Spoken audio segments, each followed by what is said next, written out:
when we're up and running. Okay.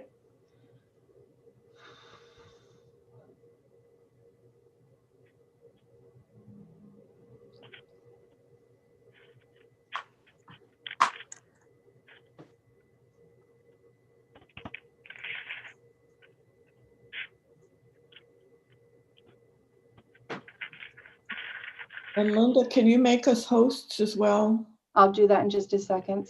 Representative, one moment. Thank you. I've been putting out fires this morning. We are live. Great, thank you.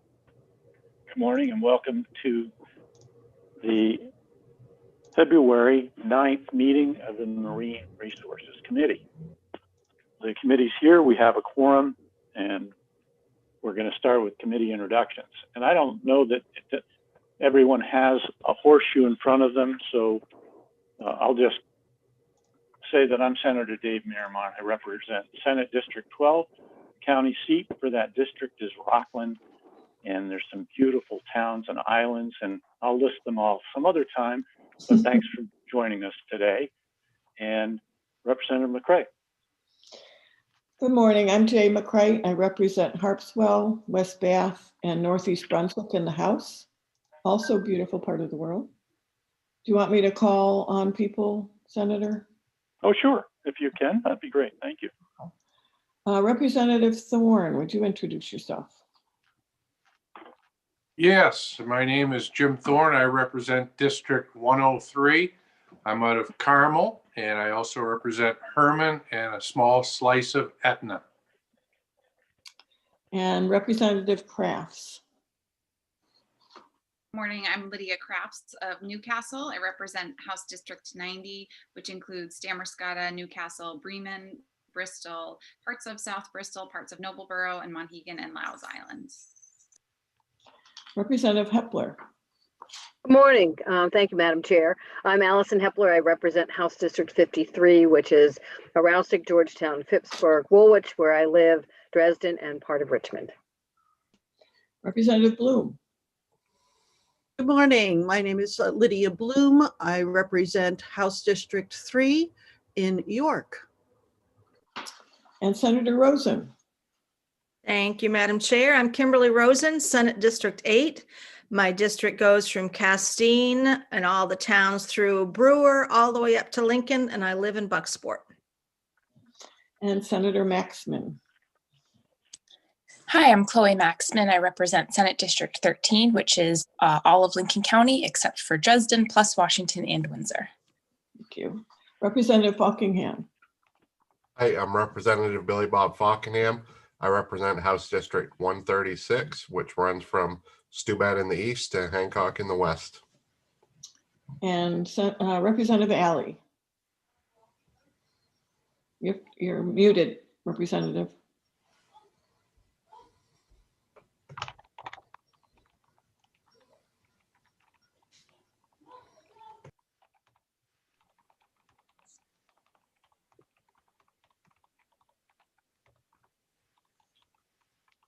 Still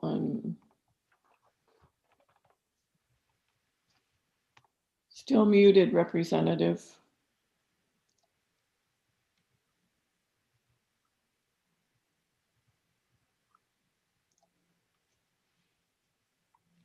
And on my end, all I can do is ask him to unmute. I can't physically do it for him.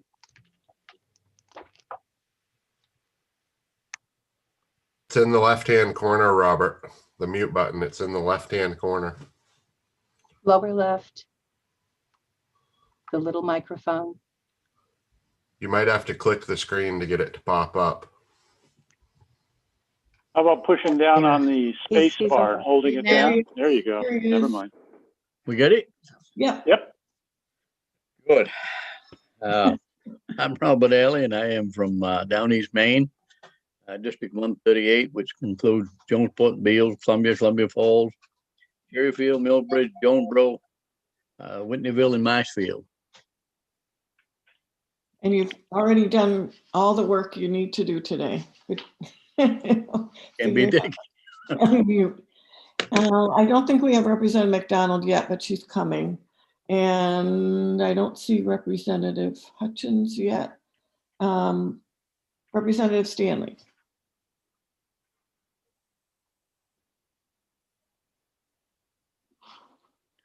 Don't see Good him either. morning. I'm Peggy Stanley. I represent District 143.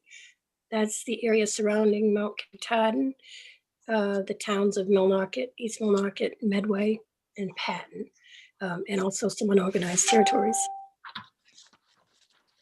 I think that's everybody. We have a little bit of coming and going today, and I know Representative McDonald's coming.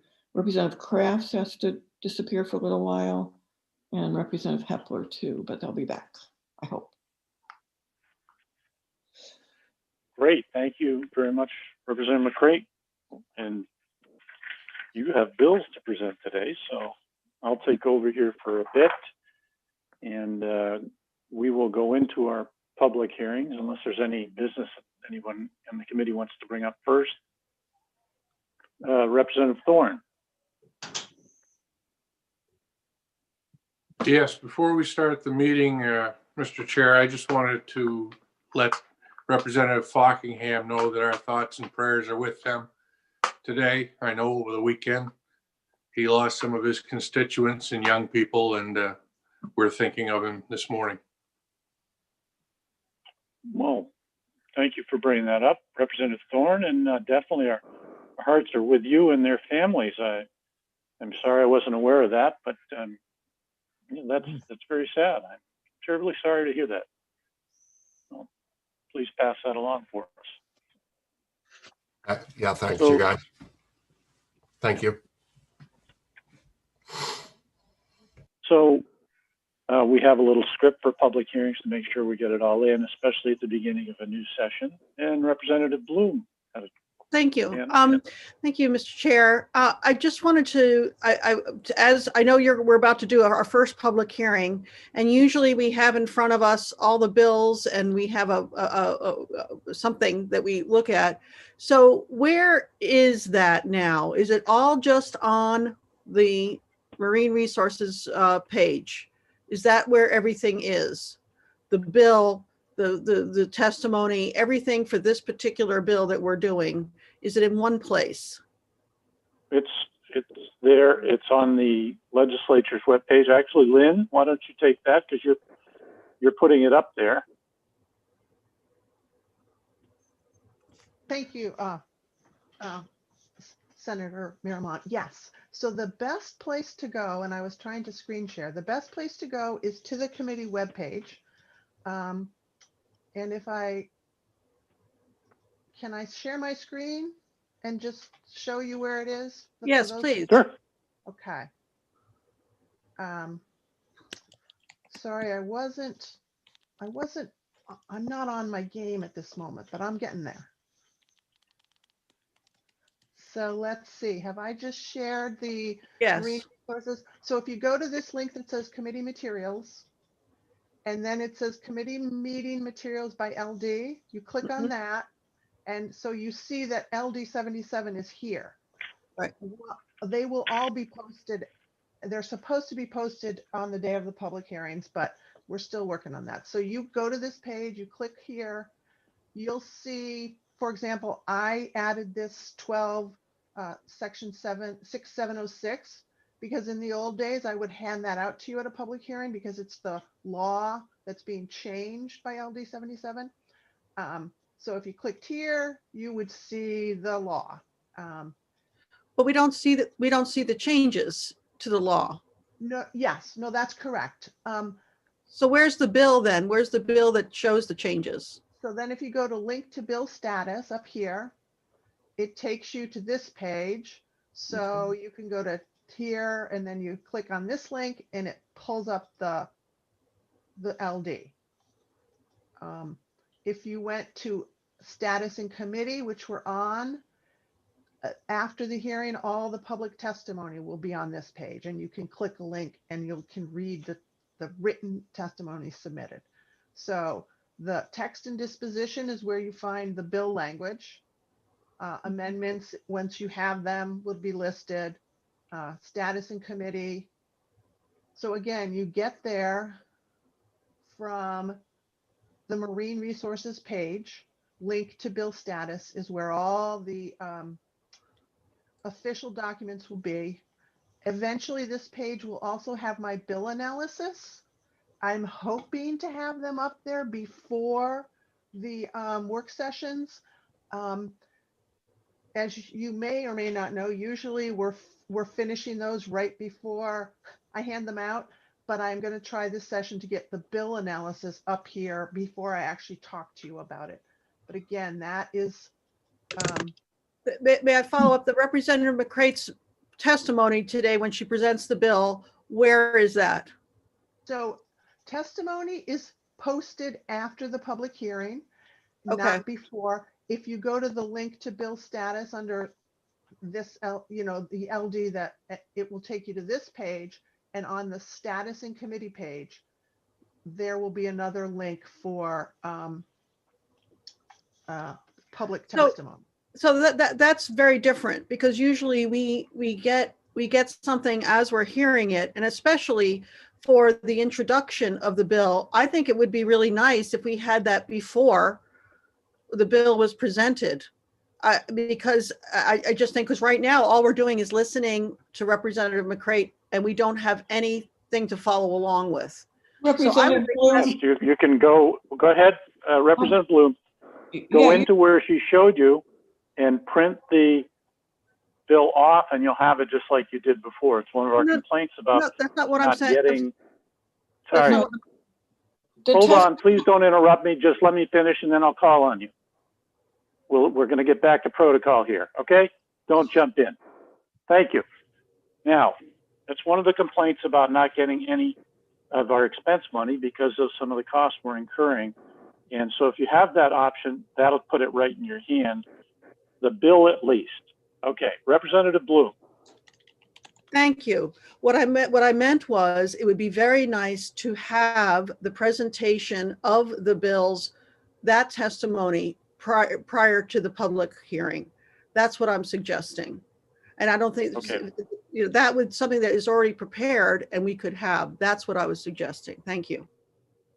Okay, and so we get testimony as it's sent in. A sponsor of the bill may or may not have it prepared ahead, but we'll be submitting it that day. So as we can, we'll get that. Representative McCray. Oh, just to add that you should be getting a link in your email with testimony, any testimony that's come in on any of the bills that we have before us. So my testimony went in Sunday, I think. You should have gotten an email, says do not reply. No? Okay, so we need to look into why some people aren't getting these emails. I did receive them. Linda? Yes, just to follow up on the testimony, when it is entered online, it is automatically sent to all of the members. My question is, are you looking for it on your legislative email, or are you looking for it in your personal? Because from what I understand, things are no longer being forwarded to the personal emails from the legislative emails. So it's it will be in your legislative email. And you're right, it is no reply. Right, and that's a new thing yesterday. I don't know, IT sent a message around about that, and I was one who was still having forwarded from 6 years ago or longer even, and it was creating lots of those undeliverable message emails. So we straightened all that out. So if you have any of that going on, it'd be good to talk to IT. They'll help you with that. And if you wanted your personal email, can check and download the legislative emails right into your inbox. They'll set that up with you. And let me see. Okay. Any other questions before we start? Lynn, I have one. That first page that you had up for us that showed the 77 with just the two choices. I got a page not found. Where did you click to get that very first one you gave us? So you go to the Marine Resources page on the legislative website. Yep. And let me see. Can I screen share that for you? So. Can you? Yes. Did you? Okay. Yes. Okay, let's see. So from the main web page for the legislature, which is the page that's up, you go to committees. Yep. And then you go to legislative committees. And then over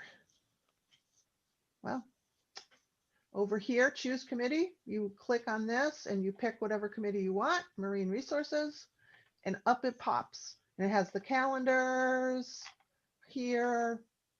It has the committee. So this is the committee material I was telling you about. This testimony submission is what people use to do the testimony. So you get there from the main legislative webpage. Okay, must have just had some kind of a technical problem because now it's working. Thank you very much. Okay, let's move ahead. Okay, seeing no hands, I'm going to read the script for a public hearing.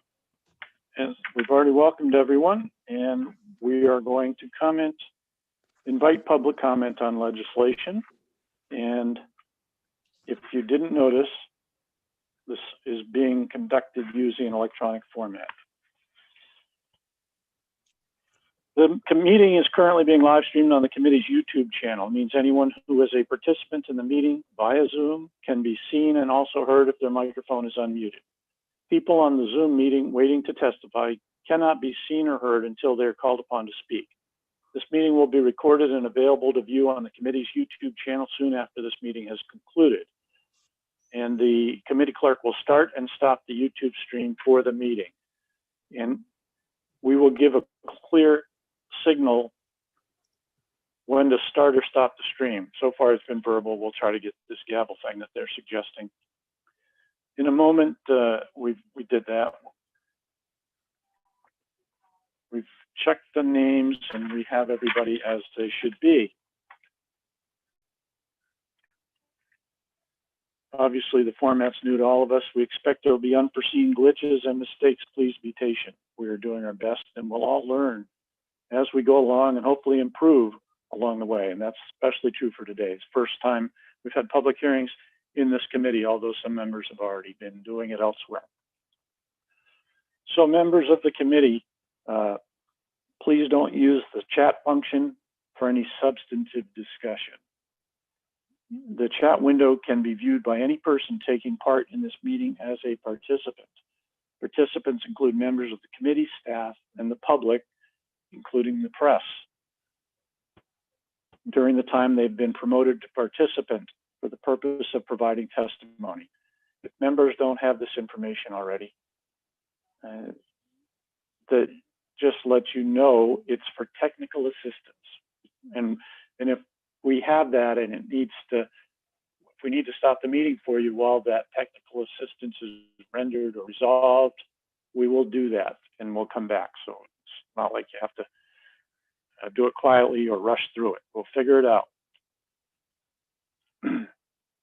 All questions of persons testifying will be made through the chair. That's the same as usual. It's just going to be a little bit different because of the format. So for each bill being heard today, I'll call on sponsors and co-sponsors to speak first. And any legislators will be next. And when called upon, you will be promoted from attendee to participant. After presentation by sponsors and co-sponsors, we'll call members of the public based on how they registered to testify. For, against, or neither for nor against. If there's a bill with a lot of testimony, we may alternate for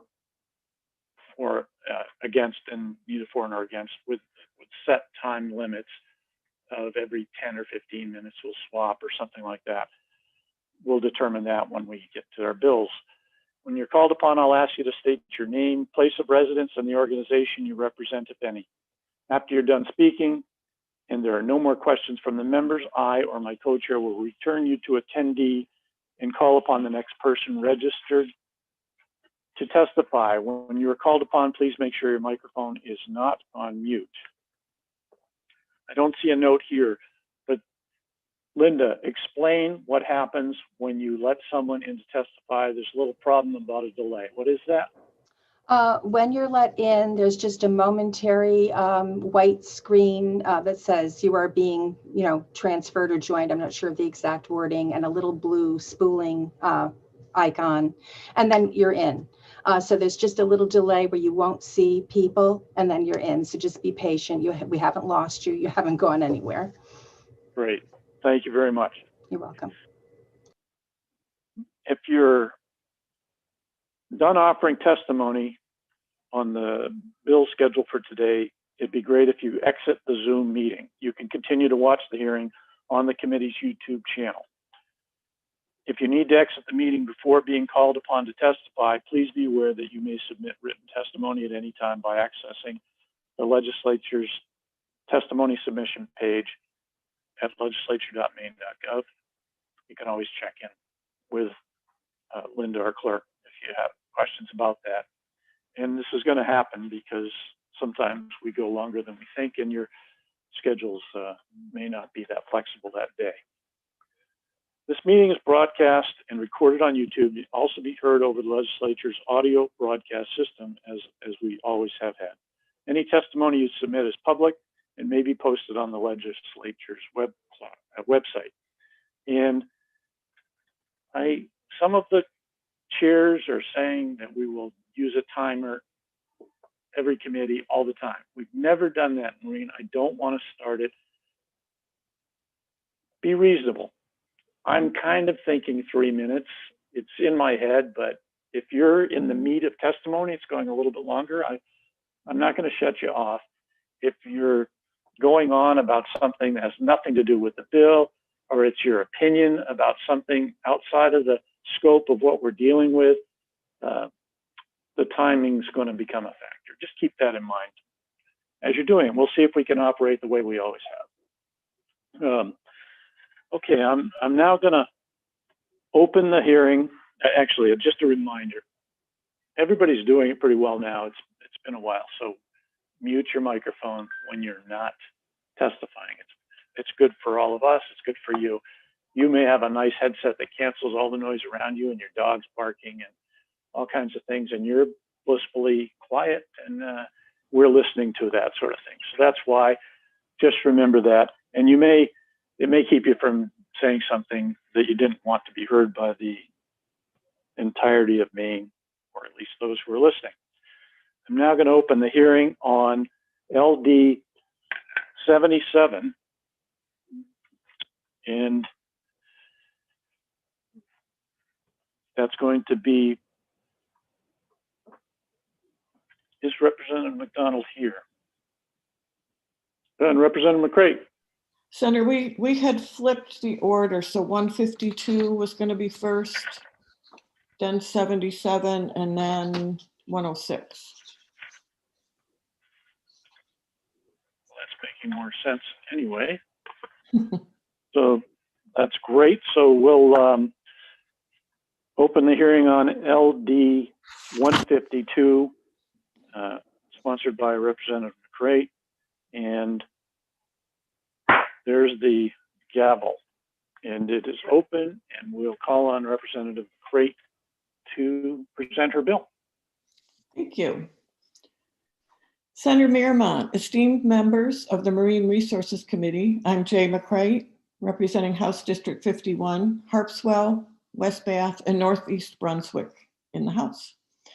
I come before you today to present LD 152, an act to address training requirements for harbor masters. Our harbor masters are municipal employees charged with overseeing safe, navigable harbors, and channels on any water within the jurisdiction of that municipality. There are approximately 200 harbor masters, deputy harbor masters, and assistant harbor masters employed in the state. I want to give you a little background on what this important job entails. Harbor masters have the authority to enforce municipal ordinances and regulations if the municipality has enacted supplementary provisions on harbor management. Duties include issuing local safety information to mariners. Harbor masters also oversee the maintenance and provision of navigational aids in the port, coordinate responses to water emergencies, inspect vessels, and oversee pilotage services, address emergencies, including water search and rescue events, and those include but aren't limited to rescue of people trapped on the ice, people in the water, disoriented people who have wandered into dangerous situations, and unfortunately in my town, to a fatal shark attack. They also respond to boats breaking free, boat sinkings, recovery of bodies, boat fires, capsized boats, medical calls. In other words, they are first responders for any emergency on the water. In our more complex world with increasing development, changing environment, and fisheries, the role of the municipal harbor master has only become more complex and more crucial. Staying up to date with these changes, it's important to update our training requirements for harbor masters. In current statute, training is limited to a basic training course. The bill proposes 3 changes to current training requirements and is offered at the request of the Harbor Masters Association. A person who has been out of the field for 5 years or more will need to take the basic training course within a year of being appointed or reappointed. Starting January 1, 2022, a person who has completed the basic training course will be required to take an advanced harbor master training course within 2 years of completing the basic course. And finally, to maintain certification, the harbor master will need to complete a continuing education course once every 2 years. As in other professions, continuing education is intended to ensure that the harbor master stays current on information about advancements and changes in equipment and policies to best serve the people of the municipality, and to do so without incurring liability that the town could face if the person is not adequately trained. By statutes, municipalities are not required to pay the cost of training, but they're not prohibited from doing so. Most have opted to cover the costs using the income from mooring fees. Courses are offered by the statewide Harbor Masters Association, the body that represents Maine's harbor masters. Under Title 38, this training must be, in quotes, this training must be provided by a statewide Harbor Masters Association that represents Maine harbor masters. I'm sorry if you don't have it before you. I included that section of law where it sets out the training, that it's under the statewide association representing Maine harbor masters, that reimbursement doesn't prohibit a municipality and certainly doesn't require a municipality to pay for it, and nothing can prohibit additional training being required. Thank you for your attention. I'd be happy to try and answer any questions. Thank you, Representative McCray. Are there any co-sponsors who would like to testify on this bill? Are there any legislators who would like to testify on this bill? In the list of, well, I do see Senator Vitelli's. I'm sorry, let's see here. I do not see any legislators on the list, and so we will move to Deirdre Gilbert from DMR. The department is actually not testifying on this bill. Okay. So when I have folks on this list of testimony, it means they've put testimony in, not necessarily that they're testifying. Well, yeah, we need some help, Senator, because I see the list of attendees, so those would be people testifying, but I know they're not all here on this bill. I know that Darren Granata is in favor. I don't know. I can't tell who's in favor and who's not from the list. May I speak? Under the Please. first column, it says for. That's either for, against, or neither. Are you looking on screen or on your list? The list that I forwarded to you. Okay, I have that, but I thought it came up on the screen too. Once again, first public hearing, folks. Okay, so LD 152, Senator Vitelli would be the first four. And she, Okay, they are the sponsors, and if you don't want me to put those on any longer, I won't. But when I'm setting up the sheet, I'm putting all of the sponsors. So if they do want to testify, they'll be on there.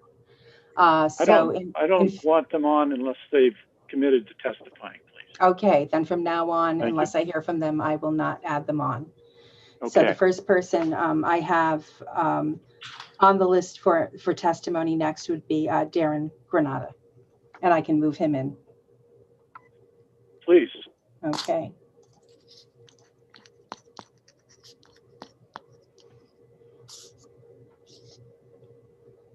Welcome, Mr. Granata.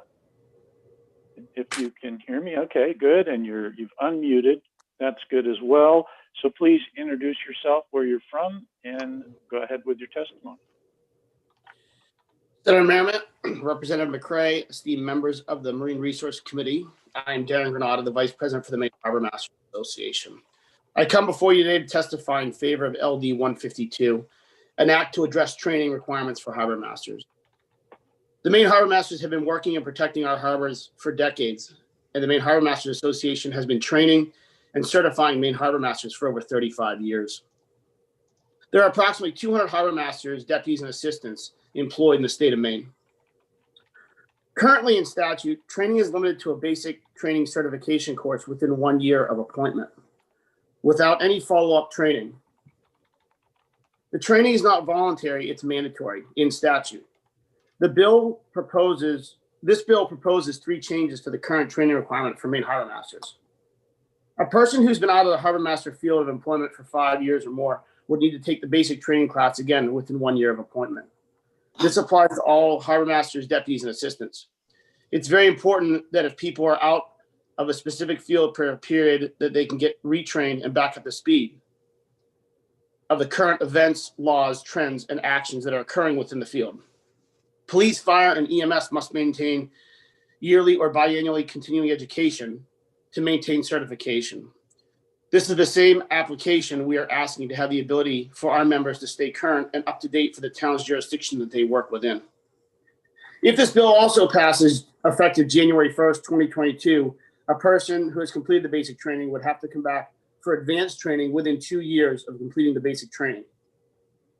Lastly, to maintain certification, harbor masters, deputies, and assistants would need to complete a continuing education course biannually, as other professions and licensing standards have been set for continuing education and is intended to ensure that the harbor masters has the ability to have the most up-to-date information about laws, regulations, practices, equipment changes, and policies to best serve the people of the state of Maine.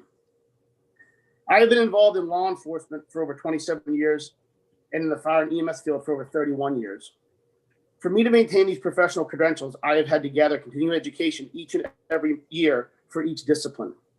We as an association are making an effort to ensure that each harbor master is trained and current to trending changes and practices, laws, and job-related situations. The days of the harbor master being just a part-time job is changing daily. A very large percentage of our harbor masters in Maine now are full-time or working in their capacity over 25 to 30 hours per week on harbor master duties. We realize that some people are uninformed and under the assumption that this law change puts a burden on towns for the cost. I think the towns need to understand that if they are not keeping their employees currently trained and in the best practice, they could be held liable for issues that arise later on. The cost to train a harbor master initially is about $350, which includes 3 days of training, all meals, lodging included. Some entities see unfunded mandate. However, we, the association, see this as a continuing education process that is necessary to maintain a professional, credentialed person and stay current with public safety, other public safety professional jobs. The cost to ensure of the continuing education biannually would be nearly the same. The training now that we have is currently held annually, held in the late winter or early spring in the down east portion of the state. And as of last year, we've implemented a second training session down south in the fall. The current technology allows us to conduct this training virtually across the entire state. We don't want any of this financial burden to be on the state. This is town and municipality specific issue is required throughout statute. The public safety field as a whole is hard to fill and maintain qualified personnel daily. With that said, finding quality qualified people to fill these positions is much easier to retain them if you are continually training them and keeping them current with not only your pay, benefits, and equipment, but the proper training to complete their job appropriately. Just a few examples of similar laws that are in effect. Law enforcement officers yearly need to recertify. Emergency medical license holders need to have continuing education and recertify every 3 years. Fish wardens have to recertify every 3 years a course. We as an association feel that there's enough change and trends that is important for harbor masters to have some continuing education biannually to stay current. We also know that a well-trained and educated harbor master reduces municipal liability. If this bill were to pass, we, the Maine Harbor Masters Association, are also looking into making available and promoting other educational media types and platforms in addition to our in-person training to ensure everyone has the ability to get continuing education credits for their biannual recertification, especially for our rural island geographical challenges. Thank you for your time in this important matter. Can I answer any questions at this time?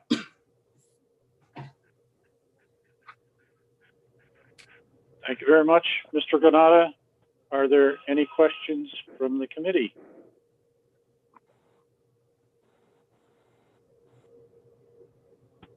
Very clear testimony. I see no hands. Thank you very much for being here. Next on the list, I have Nick Batista, neither for nor against. No, Senator, it's Rebecca Graham for 152. Okay, let's let Rebecca Graham in, please. I just did. She should be here.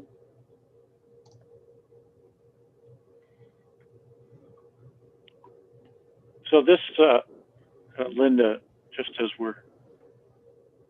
can you listen to me while you're letting her in or not? I won't talk. I did just let her in, I thought. Okay, we'll try again and see what happens. She has her hand up. Hold on one moment. Okay, yep. I am going to try it again.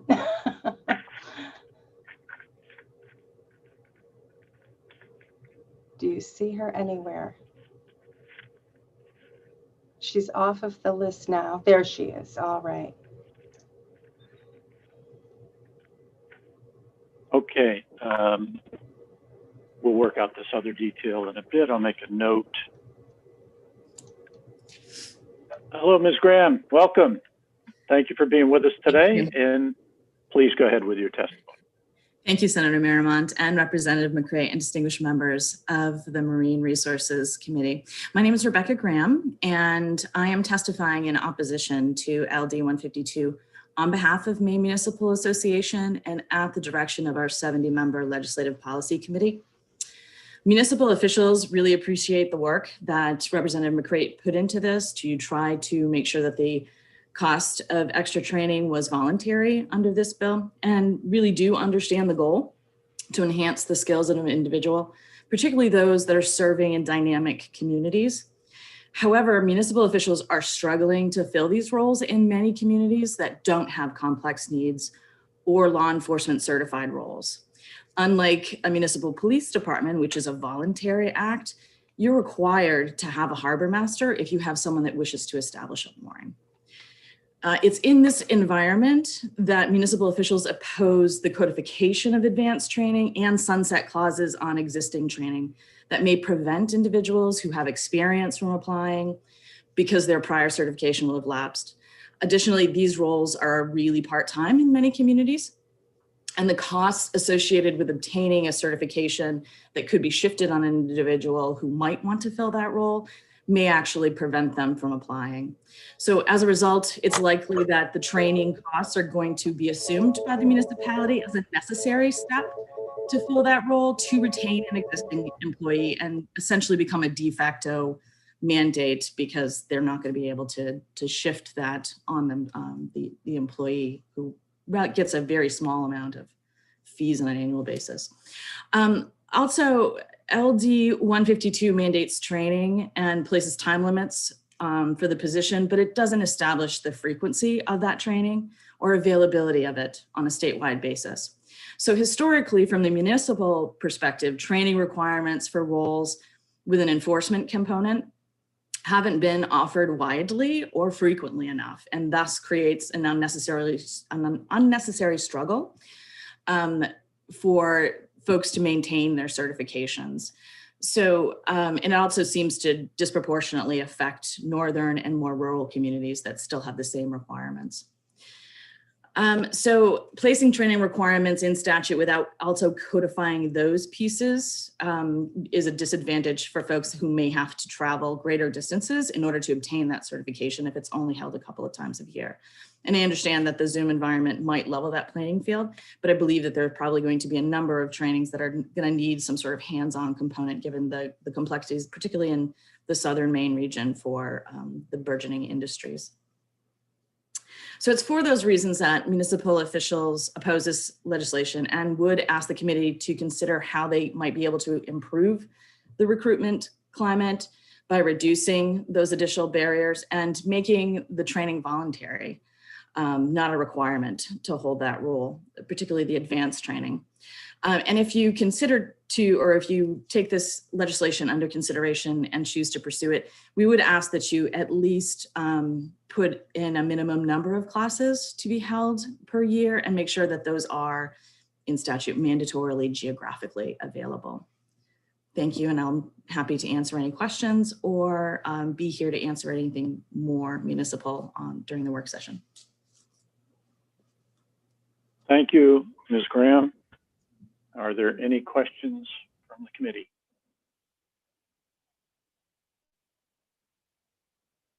Okay, seeing none. Thank you. We'll let you go. And we're going to try to keep work sessions to a week after the public hearings as much as possible. And I know you'll be available as you said, so thank you very much. Just a note to anybody who's watching, I'm trying to do everything electronically as much as possible, except for a bit of a file with some of the bills. So I have another computer screen to my left that I'm looking at. I'm listening to you and trying to follow along on your testimony as well to get best impact. So that's not me not paying attention. It's trying to pay a little extra attention. And it also probably makes it look like I'm a bit confused, and I will admit to it right now. So I'm going to let Linda tell me who the next person on the list is, since my list is up to date already. The next person would be Nick Batista. All right. And I have Hello, already Nick. moved him in. Welcome. Great. Thank you very much. Go ahead when you're ready. Mr. Batista, I mean. Nick, you're invisible and you're muted. Your testimony is having no effect at this point.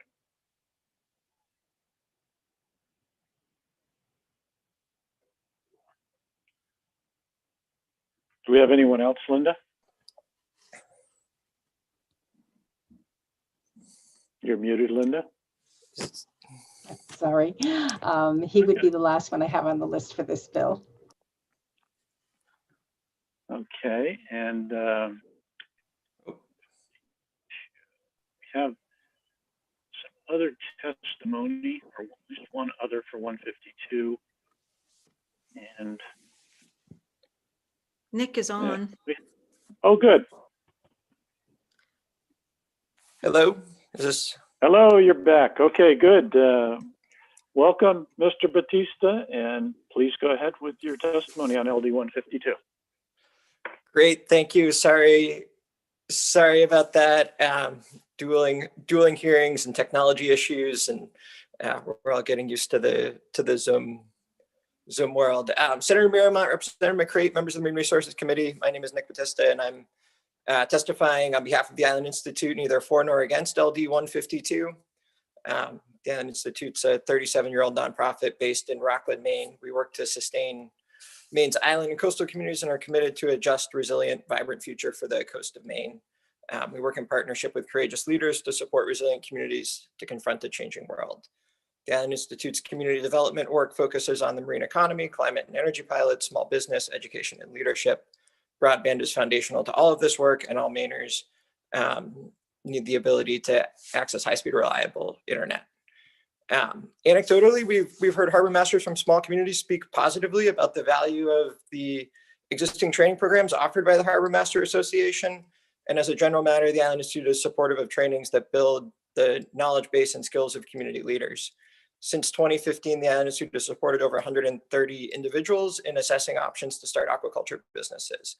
Many of these people were fishermen looking to diversify their fishing businesses, and harbor masters play a role in the state aquaculture licensing process, and their sign off is required for LPAs. A harbor master understands aquaculture and the role in the process, helps make sure both the applicant's interest and the public interest are well protected. We also work regularly with some of Maine's smallest and least accessible communities, and well-intended requirements for training can place an outside burden on these communities. It's been a very real issue for some of the fire and rescue services on islands, and an ongoing training program. The requirements here might be a little bit different, but the burden on the smallest communities is a concern for us. We would urge caution in considering this idea in order to ensure the proposal is well vetted and not unduly burdensome for Maine's smallest and most rural communities.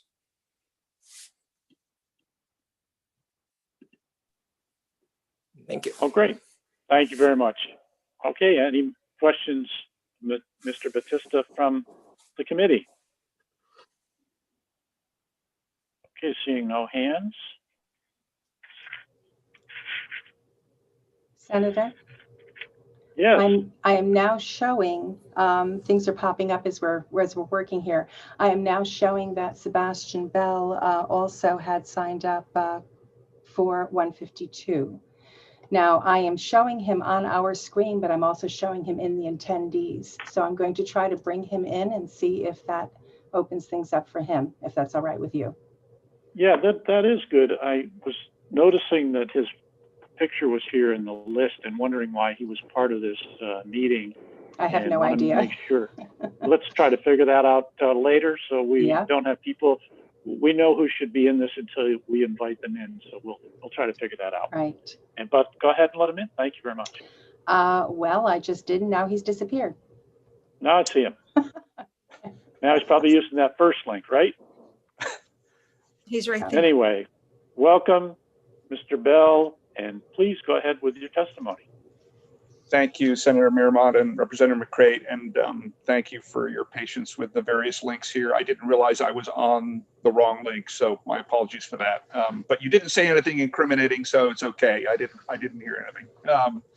I'm just very quickly. My name is Sebastian Bell. I'm the executive director of the Maine Aquaculture Association, and we represent the commercial growers up and down the coast.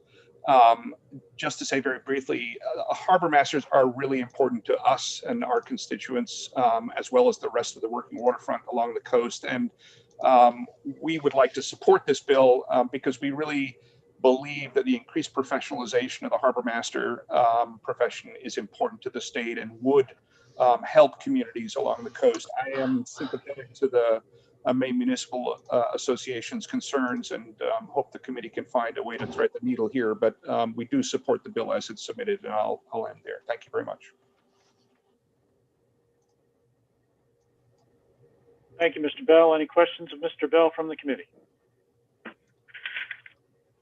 Okay, seeing none.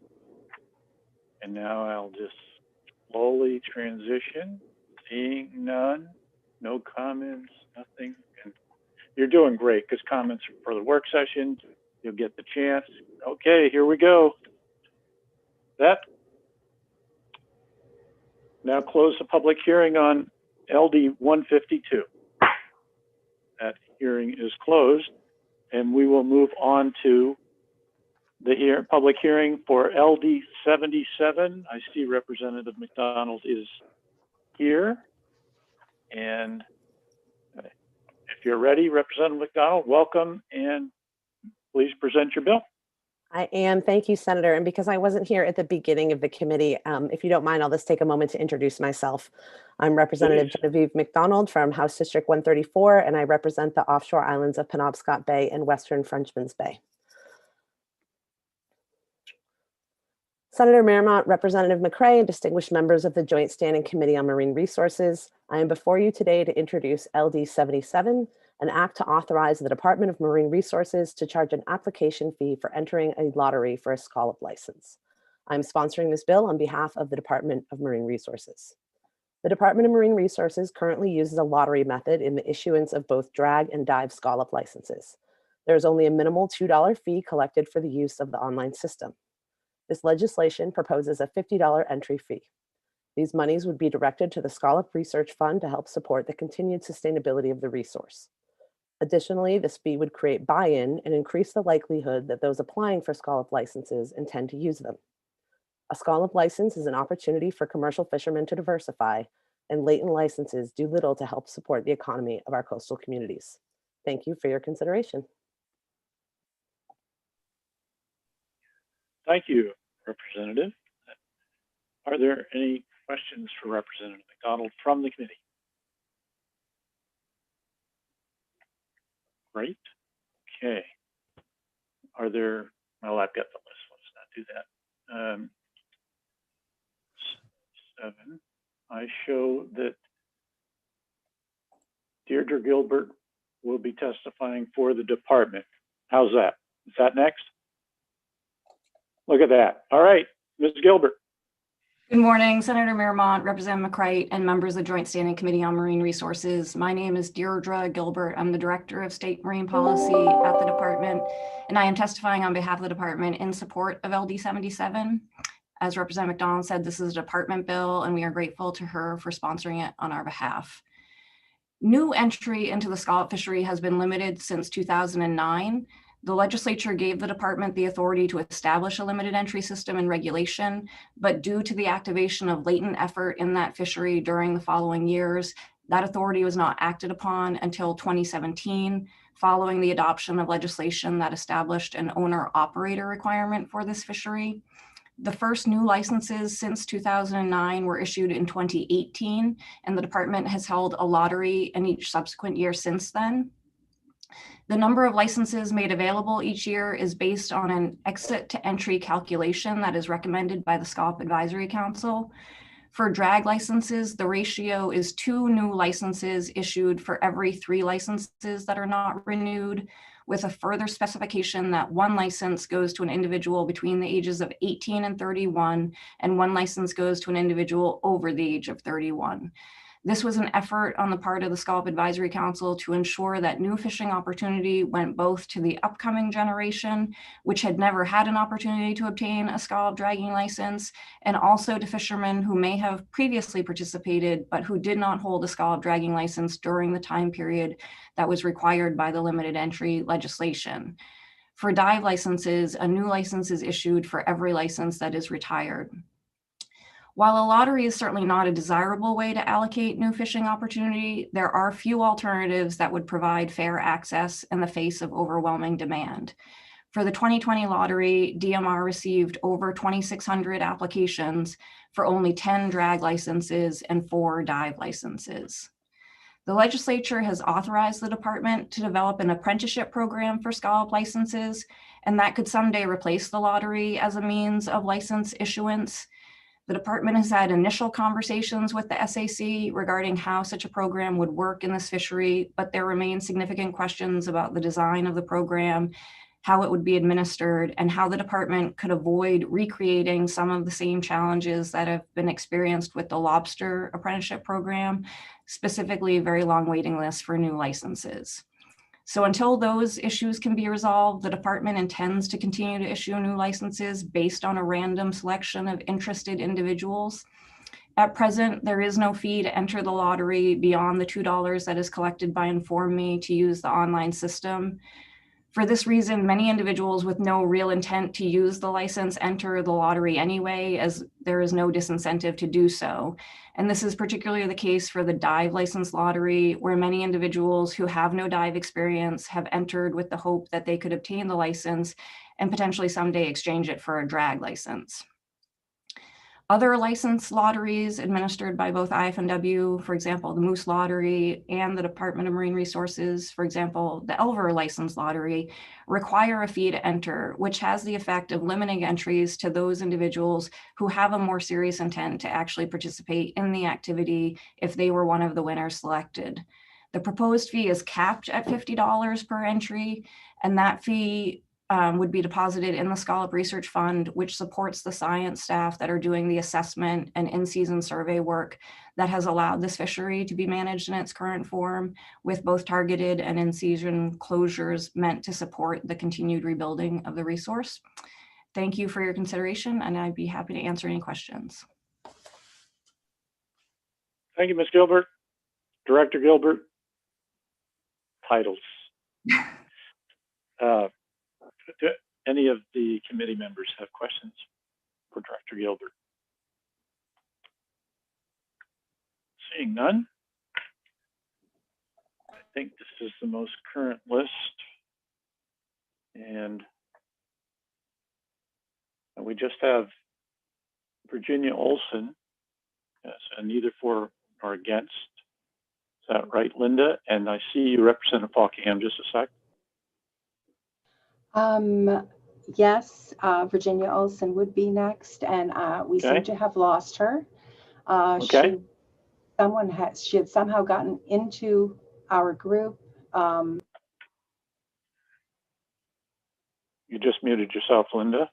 I'm sorry, I moved her back to attendee, and I do not see her on that list. So I apologize if I lost her, but I'm not sure where she went. We'll give her a chance. And Representative Fockingham.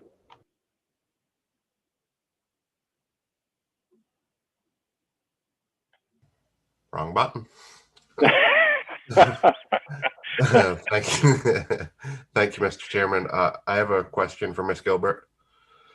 My question is there a reason why it was capped at $50? Why did you why was it decided to cap that at $50? That was really, sorry, thank you, Representative Fockingham. That was really just a somewhat arbitrary choice based on what other licensed lotteries cost within the department, at least. The Elver Lottery is a $35 entry fee, but individuals can apply up to 5 times. We were thinking of this lottery as a single entry and capping it just a little bit higher than the Elver licensed lottery fee. Okay, thanks. All right, thank you. Anyone else have a question? Okay. And Ms. Olson's probably watching, or maybe got called away. She's usually quite involved in our process. If anybody is working with her, let her know. This is kind of last call.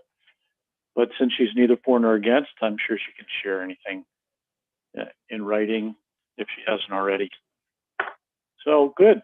Okay, that seems to conclude the public hearing on LD 77. And I say it's closed. And we will just put that over here.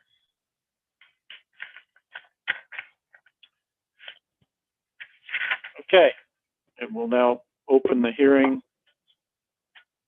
for LD 106, sponsored by Representative McCreight again. And we'll ask Representative McCreight to please present the bill. Thank you, Senator. Senator Miramont, esteemed members of the Marine Resources Committee, I'm Jay McCreight, representing House District 51, Still, Harpswell, West Bath, and Northeast Brunswick.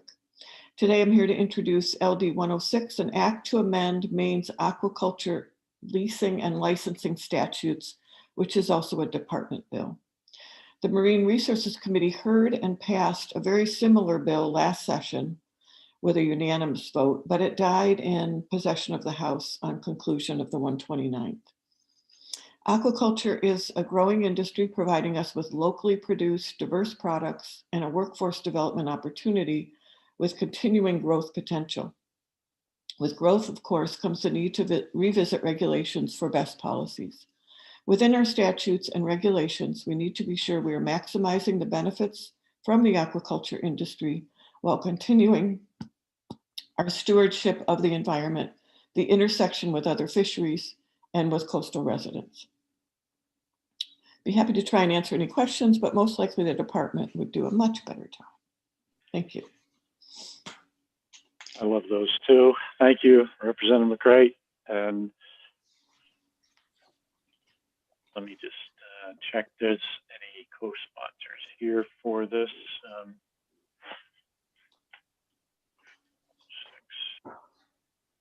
Oh, it looks like we go right to the department.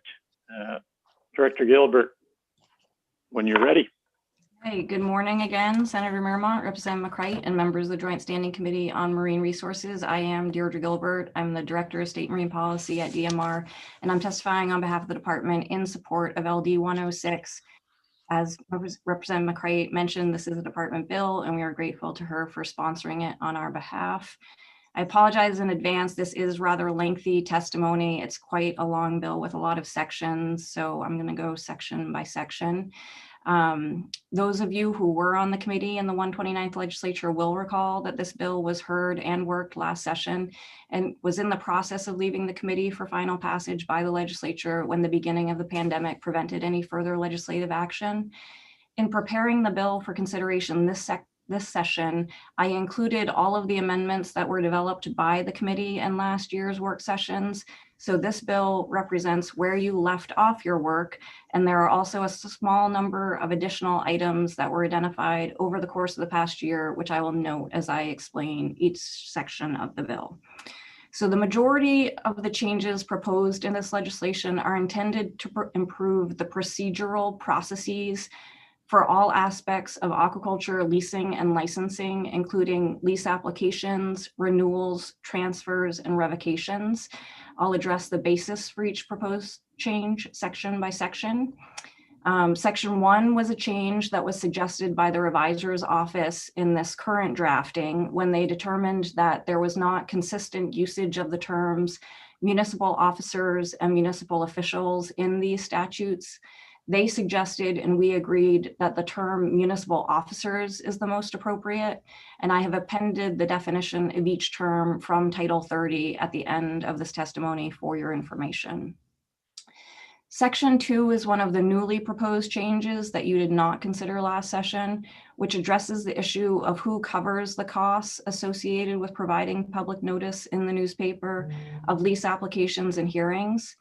At this time, those costs are borne by the department, and we are proposing establishing the authority for DMR to recoup those costs from the applicant.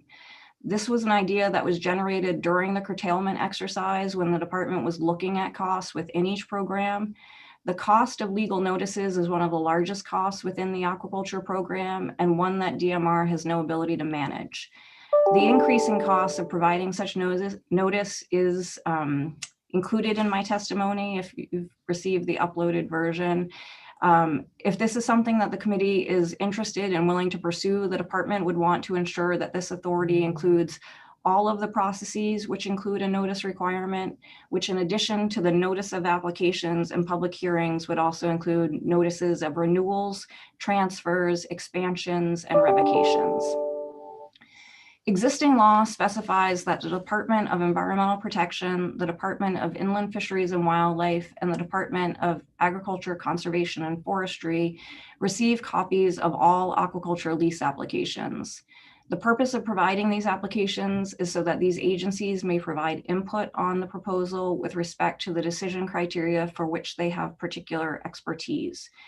DEP's interest in prospective leases is limited to those that have a discharge, specifically finfish leases.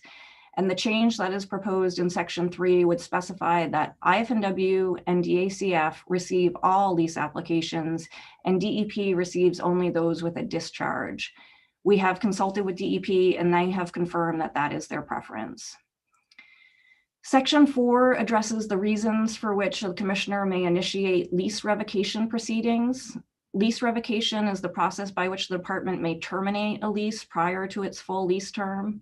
Like the process of obtaining a lease, a termination is an adjudicatory proceeding with provision for a public hearing to collect evidence regarding whether or not the lease should be revoked. Under the existing law, the reasons for initiating revocation proceedings are limited to conducting aquaculture in a manner that is substantially injurious to marine organisms, not conducting the aquaculture or research, or violating any condition of the lease. The change proposed in section 4 would expand the reasons for which a lease revocation process could be initiated to include conducting aquaculture in a manner substantially injurious to public health, and also for violating minimum lease standards. Section 5 addresses the process for the renewal of standard leases.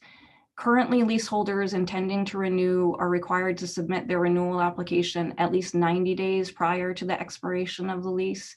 The proposed change would reduce the number of days in advance of expiration that the renewal application must be received from 90 days to 30 days. This section also provides clarity regarding the provision of public notice of the proposed renewal. Under current law, the notice requirements were specified by a reference to 12 MRS 6072 subsection 6, which is the process for notice for standard lease applications. But lease renewals are different from the original application in the regard that there is not a requirement to hold a public hearing for a renewal, but one must be held if it is requested by 5 or more persons. So section 5 specifies a process for providing notice specific to lease renewals and the timeframe for requesting such a hearing. Section 6 addresses the payment of the fee associated with a lease transfer. Under existing law, the fee is payable prior to the execution of the lease. The department is proposing to make the fee payable upon application for the lease transfer, which is consistent with how other fees associated with leases are collected. The basis for the fee is the work that is conducted by the department associated with processing the transfer, which occurs whether or not the lease is ultimately executed. Section 7 addresses lease expansions, which is a relatively new aspect of the lease process, which was enacted in 2017. The premise of a lease expansion was originally to allow a leaseholder to make a modest adjustment to their lease based on their experience conducting aquaculture on the lease without having to begin the entire leasing process all over again. Shortly after the creation of the lease expansion, we received an application for a lease expansion of a lease that had just been granted. The department did not believe that this was in keeping with the intent for this opportunity, but we also did not have a basis for denying the request. So this proposed change in law would prohibit an application for a lease expansion until at least 2 years from the execution of the lease. Also, with regard to expansions under the current law, the applicant is responsible for the direct notice to the riparians of the proposed expansion, and the department is responsible for publishing public notice in the newspaper. The proposed change would instead make the department responsible for the direct notice to the riparians and make the applicant responsible for the public notice, which is more consistent with how standard lease applications are noticed.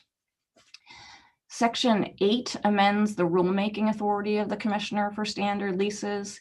Specifically, it authorizes the department to establish fees for services that are provided by the department at the request of an individual leaseholder if they require testing or studies to ensure their products are safe for human consumption. Currently, the department is the only entity that is authorized to conduct such studies, which means that DMR either has to conduct the study for the leaseholder or they cannot sell their product. Ideally, other entities will become certified to do this work, but until such time, the department needs to be able to recoup some of the costs associated with performing this work for individual leaseholders. This section would also authorize the commissioner to adopt rules establishing fees, which will be capped at $200 for processing lease amendments, which have become increasingly common. Approval of lease amendments is contingent upon the proposal being consistent with the findings made when the lease was originally approved, And this section also expands the way in which a lease may be amended to include modifying lease operations. Sections 10 and 11 pertain to the same issue of public notice cost as was explained above, but in this instance, it's for experimental leases, for the notice of the application and the notice of the public hearing if one is held. Section 12 removes the existing authority of the commissioner to allow for lease amendments for experimental leases. Because the term of an experimental lease is only 3 years, the department does not think it's appropriate for leaseholders to have an opportunity to request modifications. These changes take significant staff time, which is better dedicated to other needs within the aquaculture program. Section 13 is possibly the most substantive change that is proposed by this legislation. Under current law, the holder of a limited purpose aquaculture license may designate helpers for their license, and the license holder does not need to be present when the work is occurring on the LPA site. By law, individuals are limited to holding only 4 LPAs. Unfortunately, in some instances, individuals have circumvented this limitation by having another individual obtain additional LPAs and then designate them as a helper. The holder of the additional LPAs may never have visited the LPAs for which they are the license holder. In an effort to increase accountability, the department is proposing that a license holder may have helpers, but those helpers must be under the direct supervision of the license holder. And this is consistent with how crew members are allowed under commercial fishing licenses. Section 14 represents the work that the committee did last session to provide some additional flexibility to this limitation, and it would allow LPAs to be used without direct supervision of the license holder under certain circumstances. Section 15 of the bill raises the existing fees for LPAs from $50 for residents to $100 and from $300 for non-residents to $400. These fees are deposited in the Aquaculture Research Fund. While this fee increase is expected to modestly improve the health of the Aquaculture Research Fund, the basis for proposing the fee increase is that it is currently inappropriately low, especially considering the considerable amount of work of staff time that goes into processing LPA licenses. Section 16 is a new addition to the bill this year and would authorize the department to adopt rules to limit the times of year during which applications for LPAs would be accepted. At present, applications are taken year-round, which spreads the work associated with processing these licenses out in a way that does not allow for efficiencies. In recent history, the department had a position which was responsible for processing LPAs, but that position was funded by the Coastal Zone Management Grant administered by the Maine Coastal Program, and the funding was only for 2 years. Without that position, this work has been reallocated to existing staff, and it is necessary to find a way to take advantage of any efficiencies that staff can identify. As a reminder, at present, the department issues over 700 LPAs annually. Section 17 is also a new section from last year, and it creates rulemaking authority for the department for land-based aquaculture permits. As you may recall, this program originally resided within DMR, was moved to DACF, and has most recently moved back to DMR. The present rulemaking authority is confined to the ability to set fees for the permits, and it would be beneficial to have a more robust regulatory framework that provides the necessary detail for issuance, renewal, and amendment processes similar to what is provided for leases. Section 18 specifies that the fees collected for any work that is location-specific at the request of a leaseholder for public health purposes would be deposited in the Shellfish Management Fund, which supports staff in the Bureau of Public Health. And finally, Section 19 specifies effective dates such that the increase in the fee for the LPA licenses would become effective with the next licensing year beginning January 1, 2022, and the requirement for direct supervision on LPAs would become effective January 1, 2024, and that is in order to allow existing license holders to plan for this transition. Thank you for your consideration. I'd be happy to answer any questions you may have. Thank you, Director Gilbert. And I didn't offer the committee the chance to question Representative McCray when she presented.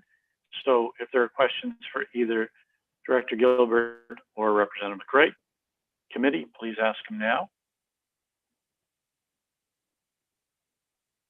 Okay, great.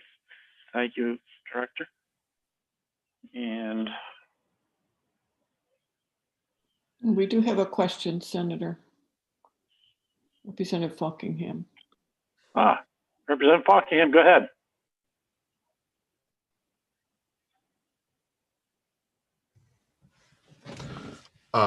Sorry, I couldn't get the bill printed off in time to catch up with that part, but I was taking notes, and my question is for Deirdre. It was the part that I remembered having the most concern about when we talked about this bill the first time, was the under direct supervision part of the leaseholder. And I remember my concern was if there was an aquaculture lease and it was set up for some type of product or whatever, and the leaseholder was just sending a worker down to gather up some of whatever needed to go to the restaurant or whatever. If they weren't if the leaseholder wasn't there, was that considered not under direct supervision? And then I think I remember we discussed having a certain list of other people that were allowed to be the ones that weren't the leaseholder, but they were allowed to do the work without the leaseholder there. And like I said, I just got this printed out of my printer, but was that included in the bill? Thank you, Representative Fockingham. So just to be clear, this is for limited purpose aquaculture licenses, not leases. So that's an important distinction. Leaseholders would still have the ability to have folks working on their lease without direct supervision, but the LPAs, which are the smaller licenses, 400 square feet, those licenses, those are the ones that the license holder would be required to provide direct supervision. They can provide for helpers on those licenses up to 4 on each license.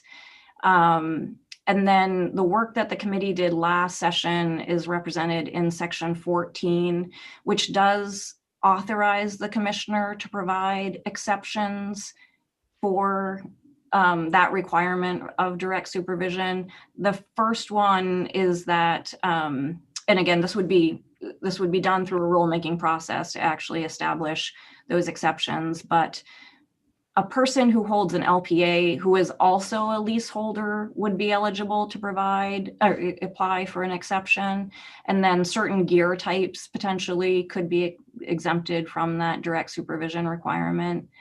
So that's the flexibility that the committee got to last session in terms of that requirement.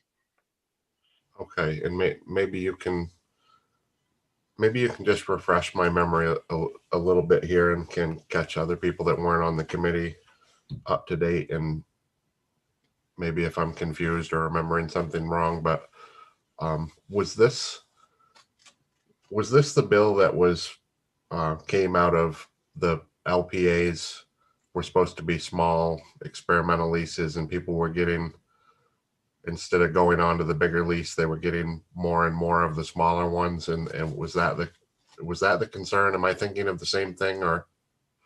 Well, the bill last session largely represented kind of procedural issues that the department had identified as being problematic in the administration of leases and licenses. In this particular instance, I would say that the issue that the department was concerned about was a potential lack of accountability of LPA license holders. We have encountered situations where there's an issue on an LPA, and when we contact the license holder to try to get that addressed, that person basically says, I don't know anything about that. I've never been on the LPA. It's really so-and-so who is doing the activity, and they're not the license holder. So we did talk with the Aquaculture Advisory Council about this concern, and we were certainly open to other solutions that would improve like this accountability question and trying to make the license holder actually responsible for what's going on their license site. But we haven't had any other solutions brought forward. And so in the absence of a different idea, we're still kind of supporting the notion that this is the direction to go in, and just try to provide additional flexibility so that people can use them appropriately, but we're curtailing what we would consider to be abuse of that program. Okay, yeah, that's what I thought. That was what was in my mind on that. And what is the? And then you have another follow-up. Let me just check if any other members have a question based on that. Representative, just a sec. How are we doing there? Okay, a follow-up, Representative Fockingham. Yeah, and just real quick, what is the limit on that? I think it was it 10 per person was the limit? The number of licenses is limited to 4 per person, and then you can over on 8 additional licenses. Okay, thanks. That was for myself, but it was also for the other new people on the committee as well. Thank you. Thank you. Anyone else? Okay. Representative Thorne. Yes, thank you, Mr. Chair. I do have a question just to help me out and wrap my head around this. Is there a cap on the number of these LPAs that are issued, or the number of leases, or are we anywhere near capacity to accommodate that? Thank you, Representative Thorne. In terms of the limited purpose aquaculture licenses, there is not a cap on the total number of licenses that can exist, and we have seen an increasing number of those licenses. A given individual is capped. As I said to Representative Fockingham, a person can only hold 4 LPAs themselves, and they can be a helper on 8 additional LPAs. With regard to leases, again, the total number of leases is not capped, but what an entity or an individual can hold is capped. That helps. And is that based on the ability to effectively manage them, do you think? No, I would not say that those caps are those caps are kind of based, I think, on what the legislature was comfortable with an individual person or company holding under a lease. We can get you the figures for the work session of the total acreage that is actually held under lease. I did see that. I did see that, the breakdown of all the different ones and how many acres each one entailed. So that's fine. Thank you. Okay, thank you. Just a heads up to be consistent and fair. So it's so easy to follow the conversation, and it's wonderful. And it's just one other step we've added is if you ask a question and you get the answer, it may bring something that you have a little follow-up to. It's still, Mr. Chair, I do have a follow-up or just a follow-up, and I'll acknowledge you. And that way we just keep decorum and some order. I know it's tough. I'm the worst at it. I have to try to hold myself back. Well, not all the time since I'm chairing, but other than that, in my other committee, I do. So thank you for that. It's not an admonishment, it's just a reminder. Any other questions from the committee before we move on to, looks like Sebastian Bell on my list. Is that correct, Linda? That's correct, and I've already brought him in. I see that. Okay. Mr. Bell, go ahead, please. Morning, Senator Mearmont and Representative McCreight. Thank you very much for being willing to listen to me. I am not going to read my testimony today. I have submitted it in writing. I did just want to make a couple of points. We want to thank both Senator McCreight for bringing this bill forward, and also the department for being willing to work through some of the kind of more detailed technical pieces of the proposal, and for them to be a little flexible, particularly around the LPA piece. That's section 13. They listened to some of our concerns and constructed some language that still, I think, got them where they needed to be from the department's point of view, but also gave us some flexibility. And I want to just point out in my written testimony, I and Deirdre Gilbert, I have to make an apology to you. I did not spot in the bill that you had put the phase-in period for the LPA language in there. So my testimony does ask for a phase-in period, but the department has already addressed that. And there's a kind of a very simple practical reason for the need to that to have that phase-in period. And then finally, I would like to also say that the bill clearly shifts a significant amount of costs from the department to our members and to our stakeholders. And while we are not thrilled by that, we recognize that the department is operating in a very tough budget situation, and so are willing to take that under our wings, as it were, and continue to pay our fair share for the management of our sector. We'd also note that that is consistent with our consistently going to the Appropriations Committee and to the federal government to argue for more financial resources for DMR to be able to manage the aquaculture sector. So we've been very consistent in that position all along. And then finally, I would be remiss if I didn't admit that I do have a somewhat divided membership around the LPA issue. There are some of our members who like the system the way it is. We decided as an association to support the changes because we do believe that in a number of instances, the existing LPA system was being misused as a kind of an end run around the existing leasing system, and that was not helpful to anybody, including the aquaculture sector. But I did want to just explain that we do have some members that are not thrilled with that proposal, but we as an association have decided to support the proposal, and want to thank again the commissioner and the department for their willingness to be flexible and figure out how to thread the needle, as it were. And I'll stop my testimony there. Thank you very much. Thank you, Mr. Bell. Are there any questions of Mr. Bell from the committee? Seeing none. Thanks for being here with us. Thank you.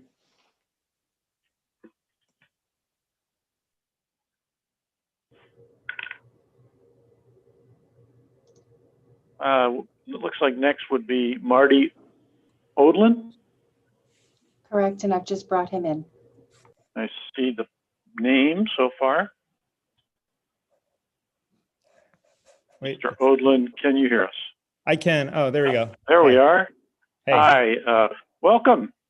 Welcome. Thank you. Appreciate your giving me the time to speak. So my name is Marty Odlin. I'm the CEO of Running Tide. We started a shellfish and seaweed growing company in Harpswell in Portland a few years back.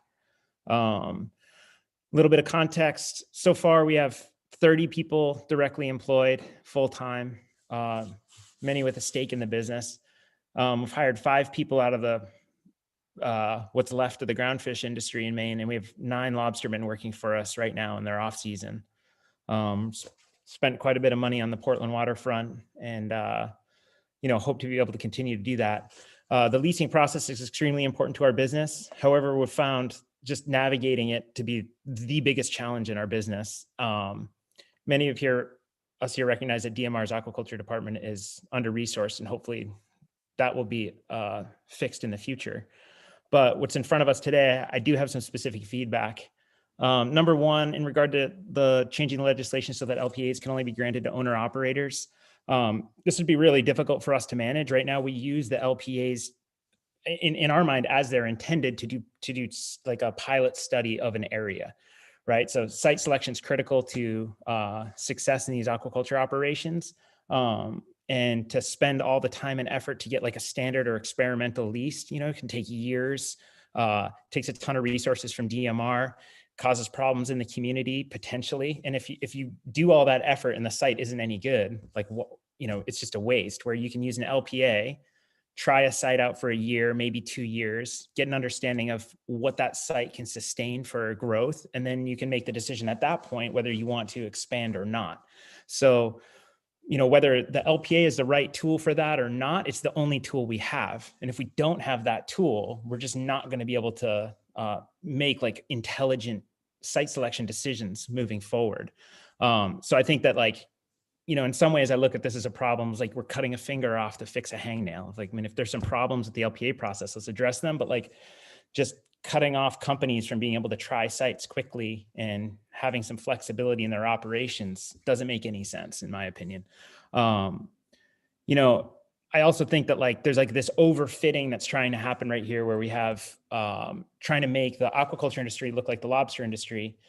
Lobster industry has been very successful, but this is not a place where we're trying to exert effort control, right? This isn't a wild resource that we're sharing and we're trying to cut up among a certain number of people. This is reap what you sow. The more you put out, the more you get back. So I think that let's not overfit there. One industry to another. This is a very different industry with a completely different market and different opportunities for companies. You can just go out of state, right? It's easy for us just to pack up and leave. And that's definitely on the table for us as we're facing these challenges in making intelligent leasing decisions. I think finally, with regards to, while we support the changes regarding, we do not support the changes regarding LPA ownership. We do support raising additional revenue for DMR through hiring leasing fees. And as long as the fees would be reinvested in improving the efficiency and effectiveness of the permitting process. And then lastly, we have concerns regarding the wording change in section 38 from regulation to rule, and would appreciate an explanation of how that would change DMR's ability to make changes in processes and guidance. If we have an under-resourced department of the government who can change the rules, they're going to change the rules so that they're no longer under-resourced. So that means they're just going to reduce demand on their time and do what it takes to do that. So I think that there's this a misfit between the incentives in that line of thinking. So appreciate your time today. I want my company to continue to grow in Maine. It's definitely a challenge, and the opportunities out of the state are very attractive because it's so much easier to get leases and try things out in other states. We feel pretty constrained here in our ability to experiment and adapt and grow. So, hopefully we can have some more collaboration in the future about the different opportunities we have in front of us. Thanks. Thank you, Mr. Odlin. Are there any questions from the committee of Mr. Odlin?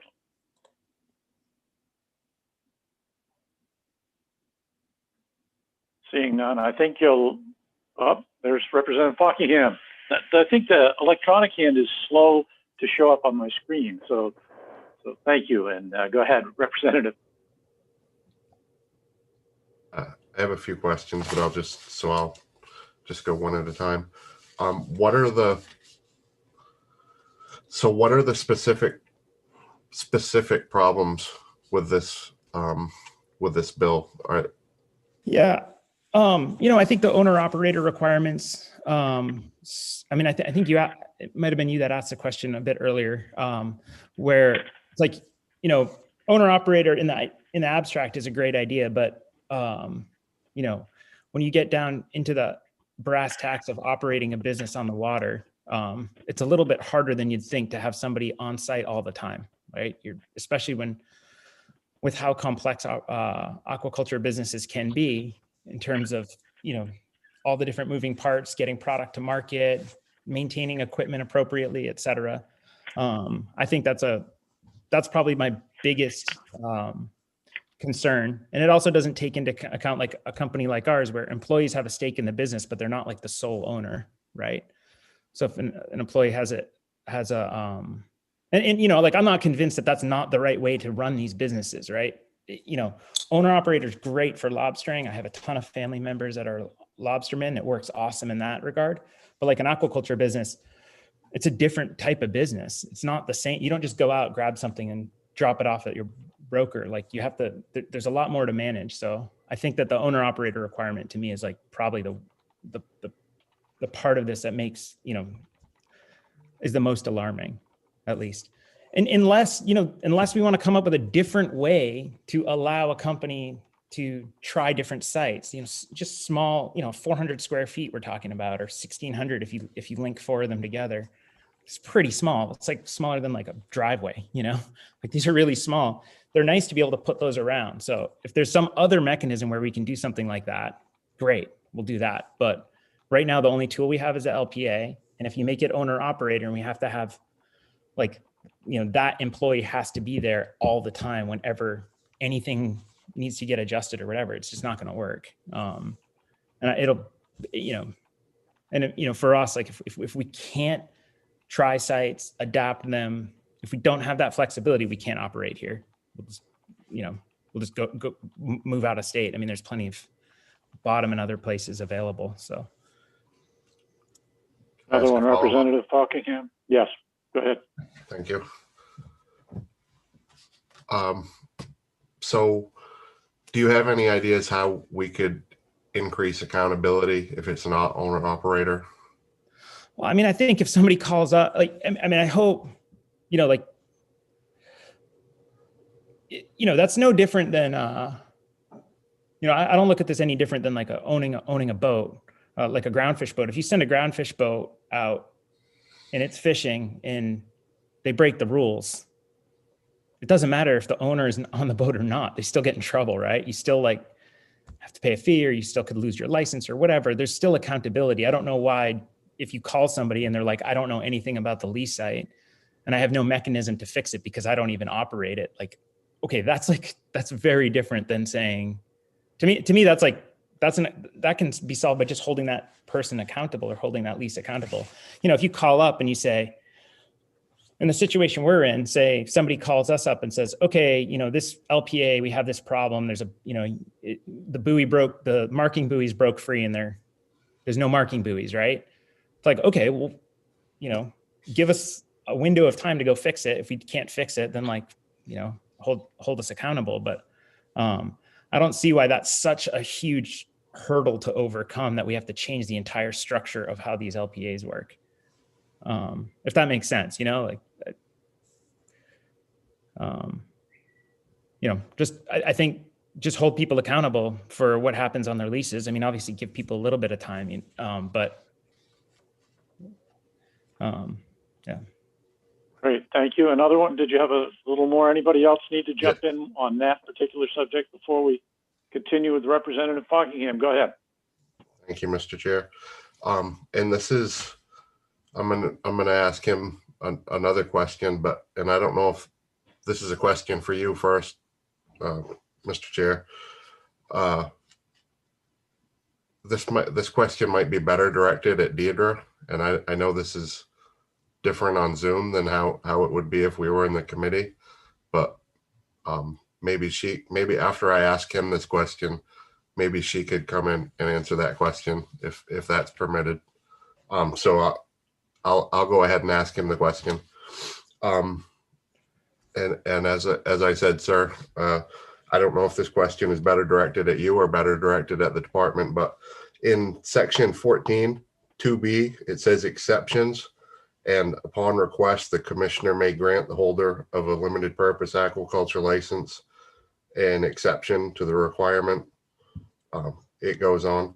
Would that part of this bill be able to cover something like you're describing in this situation where you would say, hey, this is kind of a big operation I've got going here. It's, more of a co-op than a, sort of thing. I've got 6 lobster fishermen and 6 groundfish guys, and we sort of all, work these different leases. And would this section 14 2B, would that section be able to cover the issue that you're bringing up? And like I said, you go ahead and give me an answer for that, and maybe that's a better question for Deidre or the commissioner.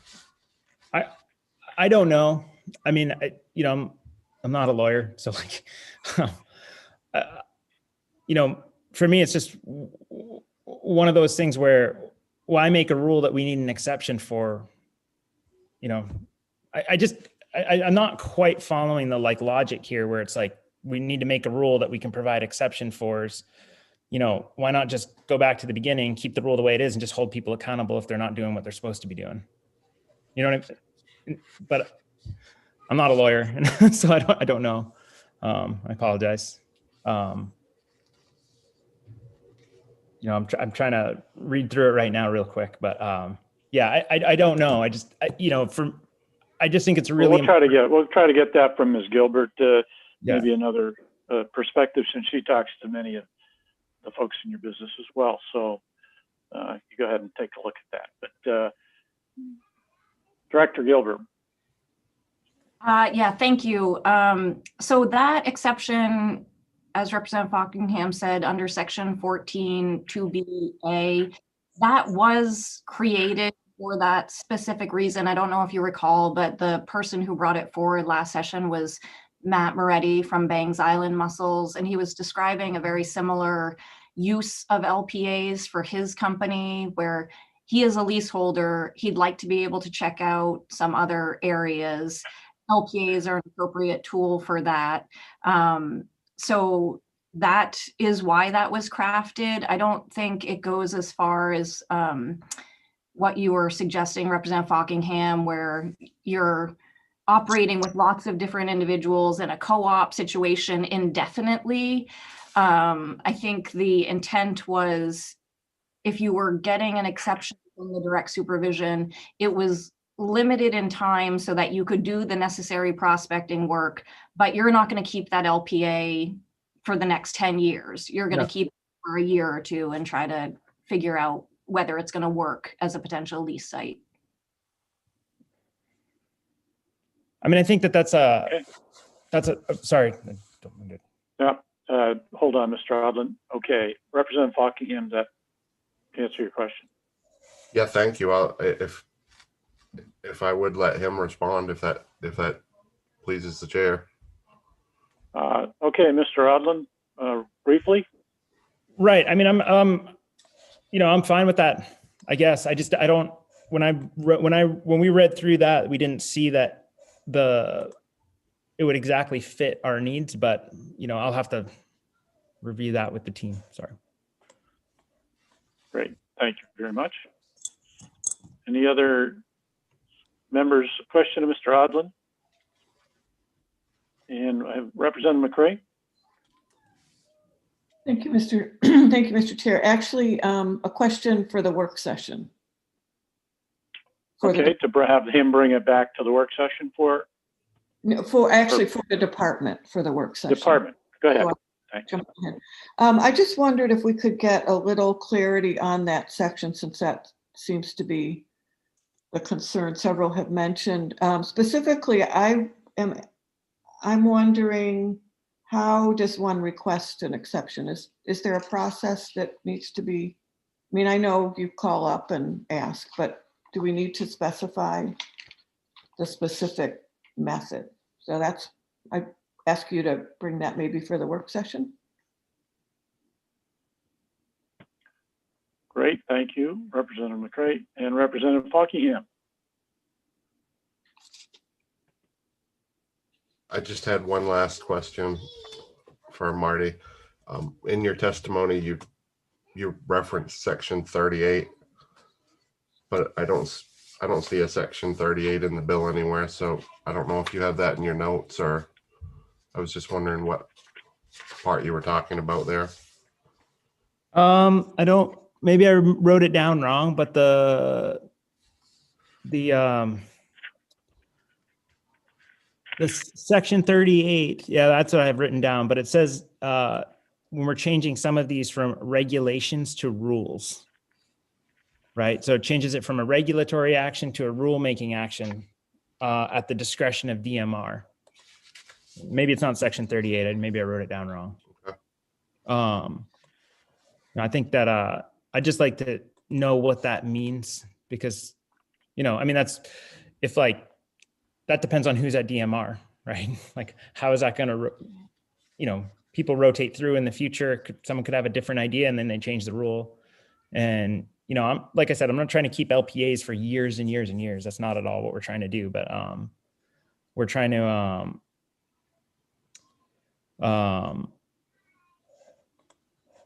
we're trying to test out sites.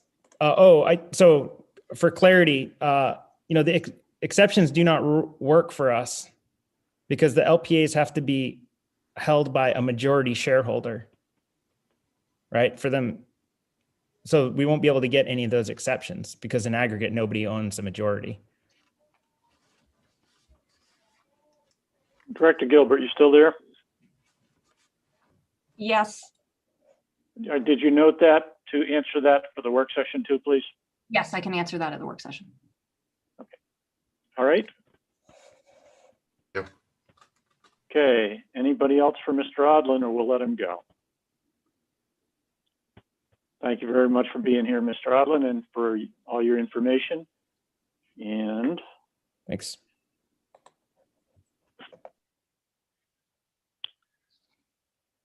Looks like Mr. Greg Foote, if that's correct. No, Senator, I do not show Mr. Foote in the list of attendees, but I have just brought in Crystal Canny, who would be next. And then after that, I can try to allow the people who are here that are not on any list to identify themselves, if Great. that's all right. Sounds perfect. Thank you. All right, Ms. Canny, welcome. And you're muted. So it's the first time for there you are. Yes. Welcome. Thank you so much. Senator Miramont, Representative McCrate, and members of the Marine Resources Committee. My name is Crystal Canny, and I am the Executive Director of Protect Maine's Fishing Heritage Foundation.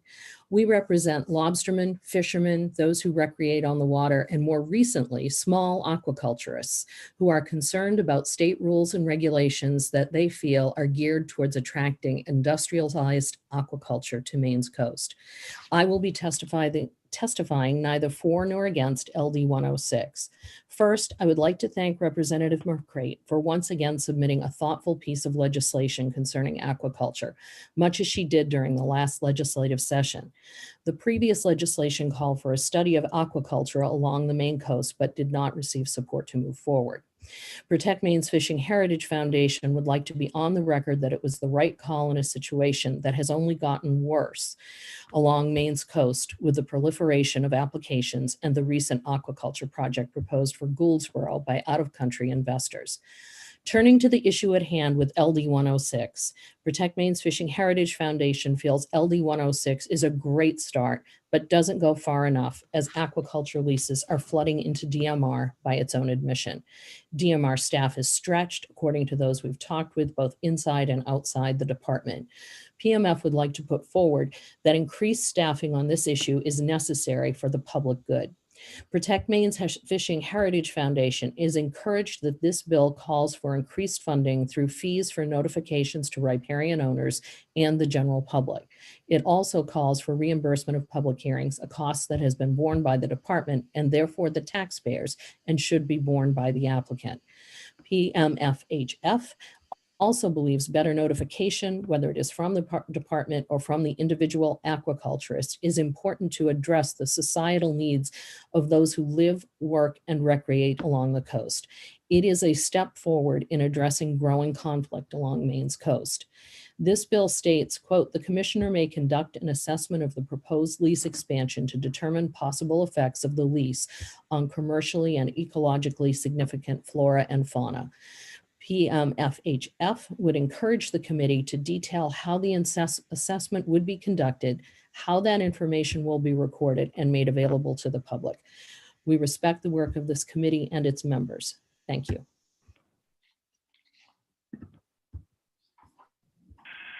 Thank you, Ms. Canny. Any questions from the committee?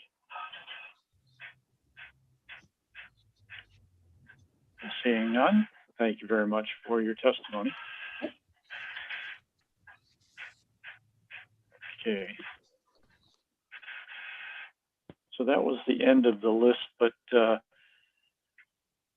Linda, what did you find out, or are you just finding out now about who's here? No, I've not done this function before, but I have a place here where I can allow an attendee to talk. So I'm going to right now press that button and ask Adam Bask why he is here. Hold on one moment.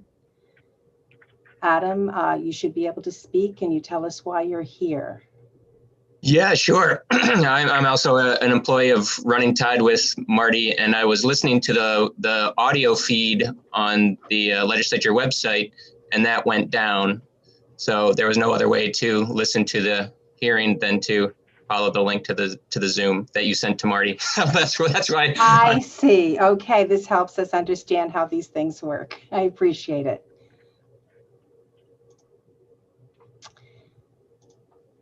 And Michael, hold on. Yeah, Michael Conathan. Yes, hi, thanks. Yeah, thanks to the committee. Like Adam, I'm also working with Running Tide, so was just tuning in where I could get an audio stream. Thanks very much. Thank you very much for that. Great. We'll check on what's up with that next. When we're done. Sorry. And then Angel Wilson. Yes, the same thing. I work for Running Tide, and we lost the live stream. Okay, we'll check into why that happened, but at least I know why you were here and how you got here, because you were not on any of our lists. So I appreciate that. Thank you very much. Great, and that was it? That's all. Yes. Okay, let me get my. So that'll close. Anybody else? All good. Okay, that'll close the public hearing on LD 106. And okay, public hearings are done in a week with no other problems. We will have the live sessions. And unless anybody wants to make some public comment before we shut it off, seeing nothing, go ahead, Linda, and stop the live stream.